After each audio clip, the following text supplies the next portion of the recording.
சென்னையில் வசிக்கும் 24 வயதான நித்யா, பழைய பொருட்களை சேகரிக்கும் ஆர்வமுள்ளவர். ஒரு நாள், ஒரு பழைய கடையில் 19ஆம் நூற்றாண்டைச் சேர்ந்த ஒரு அழகான நகையைக் காண்கிறார்.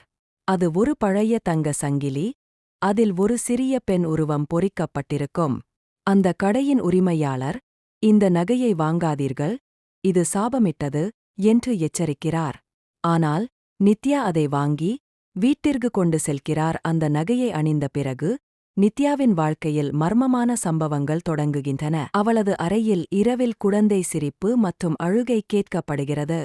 கண்ணாடியில் அவளது பிரதிபலிப்பில் ஒரு வேறு பெண் தோன்றுகிறாள். நித்யா அந்த நகையின் பின்னணியை ஆராய்கிறார். அது 1800களில் வாழ்ந்த அமுதா என்ற சிறுமியின் நகை. அவள் தனது குடும்பத்தினரால் தியாகம் செய்யப்பட்டு அந்த நகையை அணிந்தபடியே இறந்தாள். அவளது ஆத்மா அந்த நகையில் சிக்கியுள்ளது. நித்யா ஒரு பண்டைய ஆலயத்தில் அந்த நகையை சமர்ப்பித்து அமுதாவின் ஆத்மாவை விடுவிக்கிறார். அதன் பிறகு அவளது வாழ்க்கை மீண்டும் சாதாரணமாக மாறுகிறது.